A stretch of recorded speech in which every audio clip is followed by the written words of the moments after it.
Hello, divine beings, and welcome. Today, our topic is how to think positively about our negative emotions and feelings. That's our topic for today.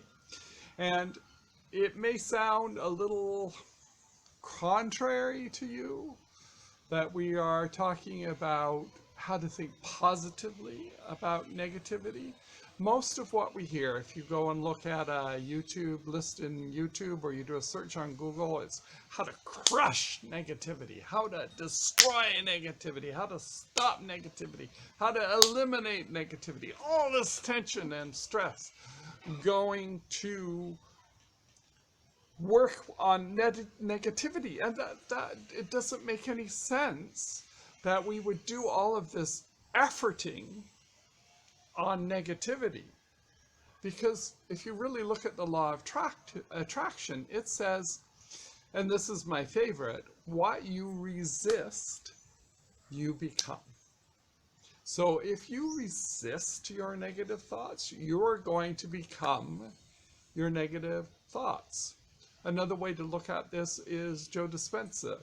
And he says, where you place your attention, your energy flows. So now all your attention is getting caught up in negativity. We're not doing anything with positivity. We're not improving our positive mindset. We're doing nothing but scrambling around and muddying around and, oh, why am I still having negative emotions and conflicts and blah, blah, blah. And it's like spin, spin, spin in the brain, and we don't get anywhere. So today we're going to look at 3 strategies we can use to embrace our negativity, to use positivity and look at negativity in a positive manner. And this is what we're doing today. So before I get started, if you haven't met me before, my name is Nick Grimshaw, and I'm going to give you my why first. Why do I do all this? Why do I work on this? My why is that I want to wake up in a world where we are all free to pursue our unlimited potential. We live in a world without the barriers, negativity, upsets, all of those things that hold us back.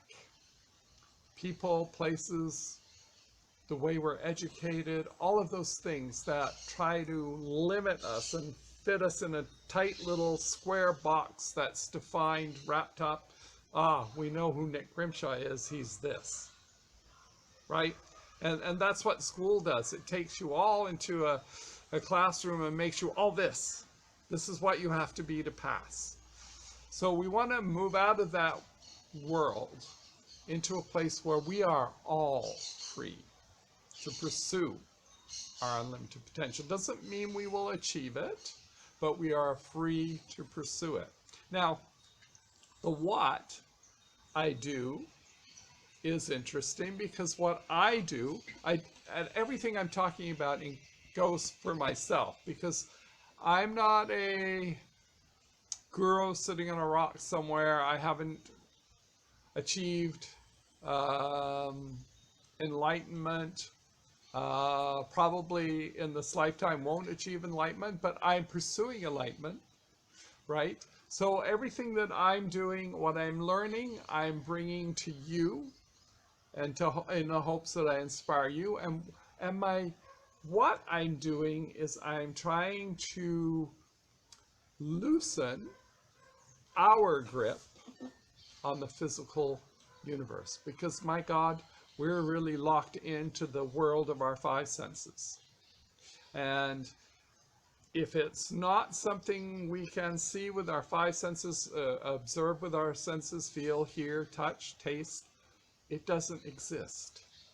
That's what we believe. And how limiting is that? Because our 5 senses are a tiny fraction of all that's going on around us, all the vibrations and serendipity, synchronicities, all those magical things that are going on around us as we live and work in this three-dimensional, very restricted universe. So I'm trying to pry my own hands, and hopefully in the process help pry your hands off this death grip, if you will, on the physical universe. And finally, how I do that is to teach you, those who are seeking to transform their lives, to use these everyday tools. We've known about them, heard about them: affirmations, gratitude, mindfulness, meditation, to loosen that grip, to open us up to the miracle of who we really are, to the miracle of the profound metaphysical universe around us, to open us up to our possibilities, to take us from being a little defined box with a whole bunch of labels into this undefinable spiritual being. Okay, so they're all big things. That's what I teach, is to dream big. And it's not about achieving, it's about pursuing. So in this video today, we're going to talk about 3 strategies that you can use to help embrace your negativity, learn from it, and then move your attention more to a positive life, to a positive mindset. Now, before I get into the 3 strategies, I want to tell you a story about the 2 wolves. And I know you've heard the story before, but let me quickly encapsulate what the 2 wolves are. It's a Native American story, and it's awesome. It has such an awesome message behind it. So there are 2 wolves. The grandfather is explaining to his grandson. There are 2 wolves. One is an evil wolf. It lives on anger and upset, and it's a tyrant, and it's always causing trouble. That's the evil wolf. And then there's the kind-hearted, the good wolf, the one that has a good heart, that tries to do good, that tries to help others, to inspire others. That is the good wolf. And after the grandfather explains this, the grandson asks, but what wolf wins? Which one is going to win the battle inside of us? And the grandfather says to the son, it's what wolf you feed. So which one are you going to feed? So it's a choice. It's your choice. Who are you going to feed? And so I'm going to use a positive wolf and a negative wolf in our story. So which one are you going to feed? The negative wolf or the positive wolf? And these strategies are designed to help you shift and help you feed that good wolf, that positive wolf. Okay, so and the other thing I want to talk about is we can't do any of this work without moving into that metaphysical universe, to that source energy universe. It's impossible, because what we're dealing with is thoughts. So point out your negative thought to me. Where is it? Is it close to the garden over there? Is it close to that plant? Where is that negative thought? It's not in the physical universe. So our tools work outside our 5 senses. And we have to remember that, because it doesn't matter whether you believe in a greater intelligence beyond you, but if you're trying to use these tools and you're a business person, or you're a scientist, or you are a person who likes to think logically, you have to understand that we're working with a thought that's not available to us to mold and to change and to switch around and do anything with. We're working with an immaterial thing. And we, in our greatest sense, as spiritual beings, are immaterial. We're not part of this material universe. Our bodies are part of this physical universe, But we, the true us, are not part of that. So keep that in mind as we're working through these exercises, that we're working outside of the realm of our five senses. And so the first strategy that I'm making is get clear, get clarity. Find a way to really understand what your purpose is, why you're here, what you're doing. And certainly it's a subject of a much deeper sort of workshop, if you will. I'm just giving you an overview today. So when you get clear, then there's no muddled thinking.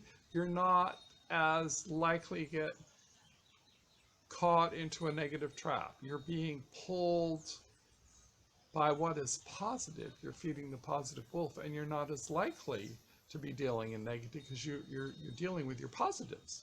So your first step is to write out on a sheet of paper, what is your perfect day? What would that look like? What would your perfect day feel like, smell like?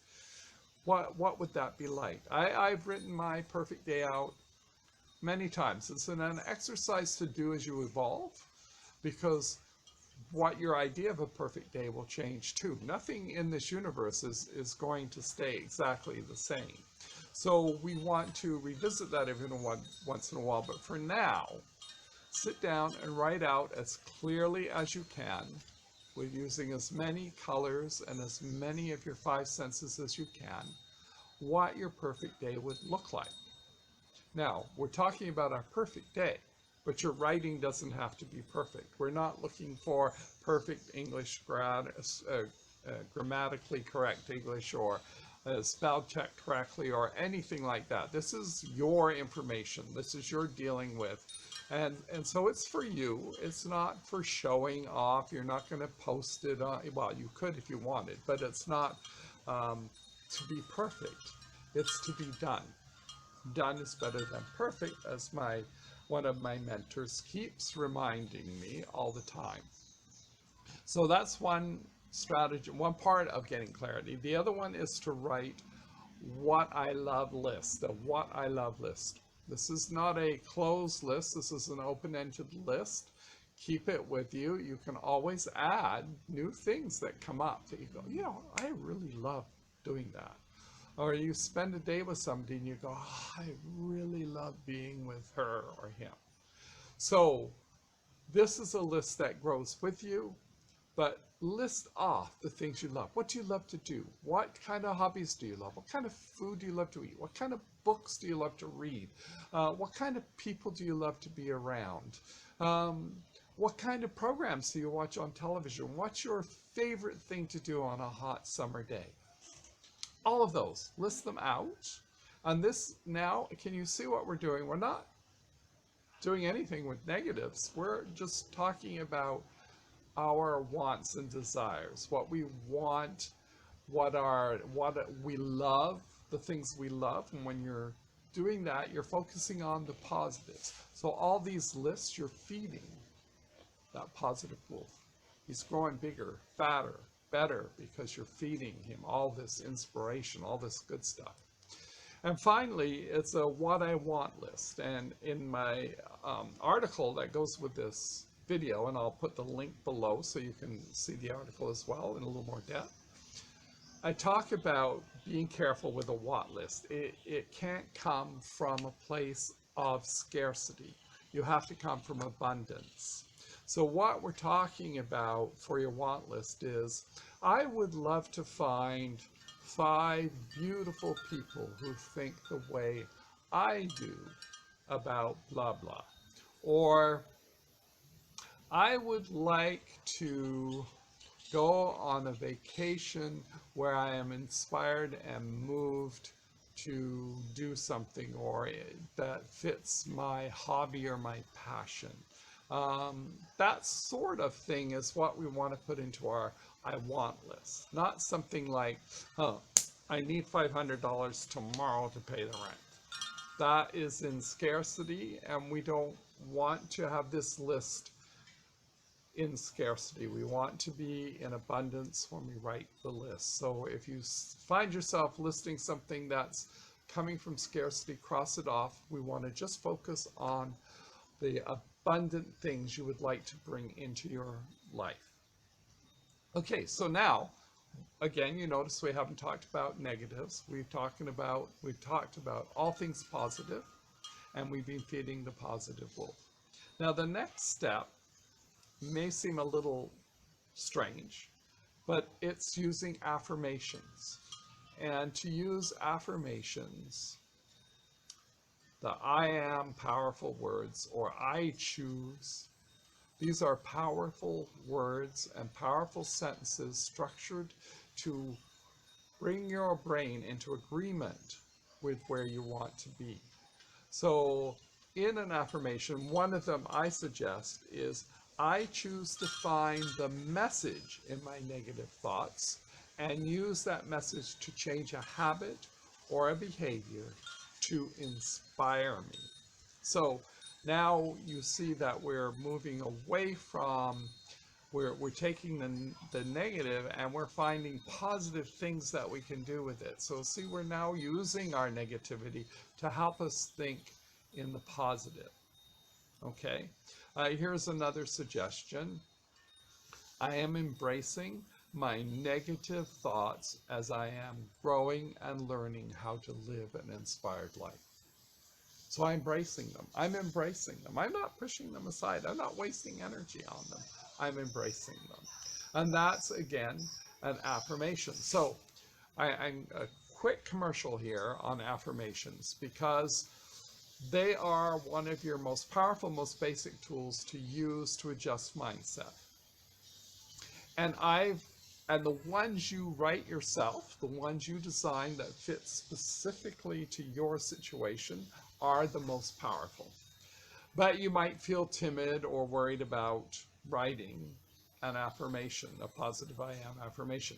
But I've taken all the stress and the worry about how to do that and given you a freebie, which you'll find, I'll give you the link in the show notes below on where to go and download it, but it's a freebie on how to write and use positive I am affirmations. And there's a little exercise there just to whet your ability to write an affirmation. And it's easy, it's simple, it's not complicated, there's no stress involved. And once you get the structure right, then you're off to the races in writing your own affirmations. And in this situation, whenever you encounter a negative, maybe you want to write an affirmation around that, something that moves it to a positive.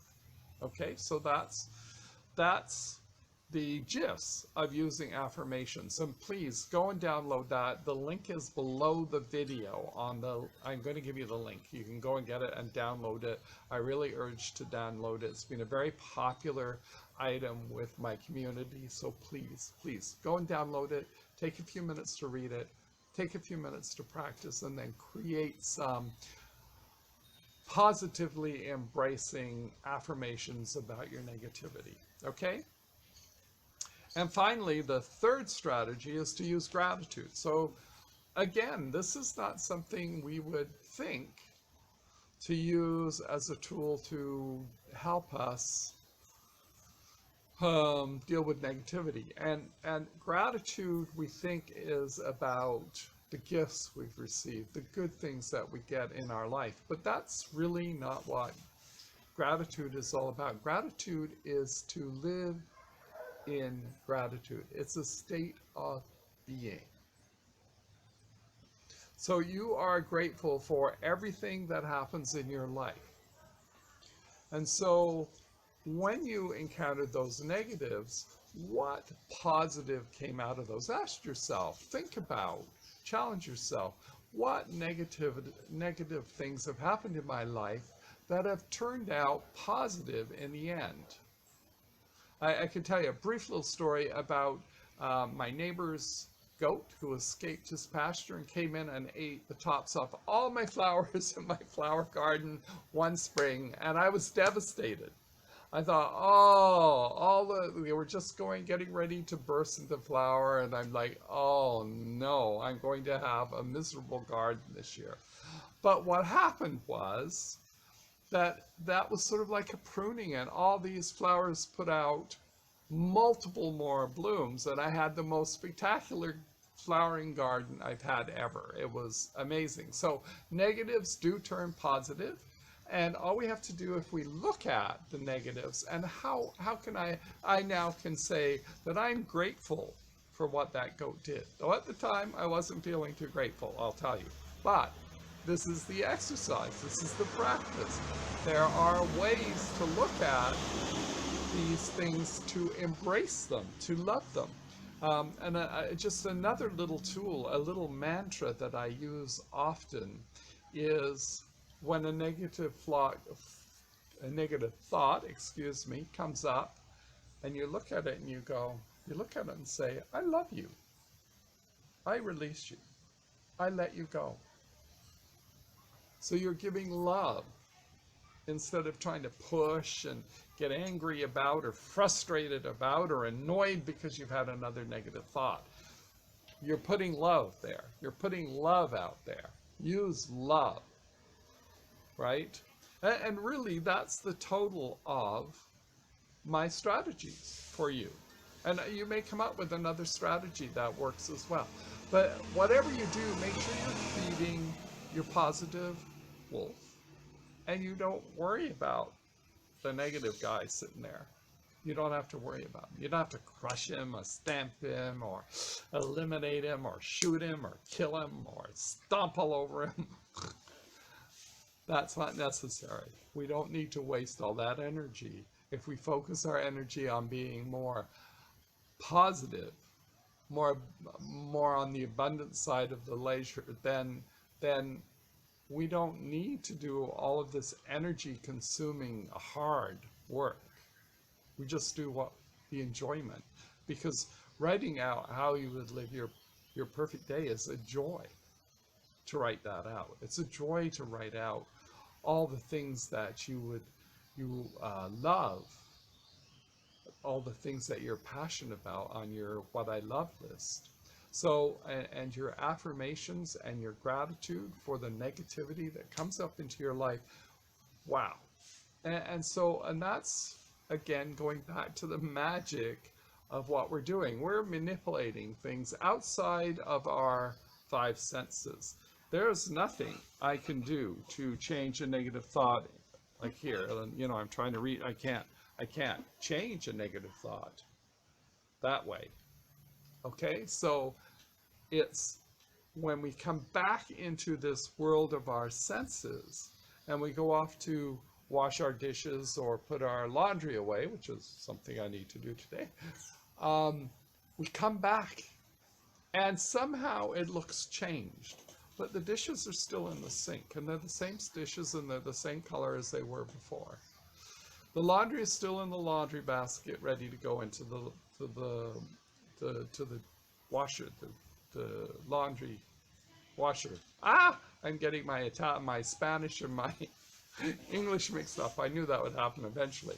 But anyway, you know what I mean, is nothing physically changes, but the way we see the universe, the way we see now with our five senses, with our perception, how we perceive our world has changed.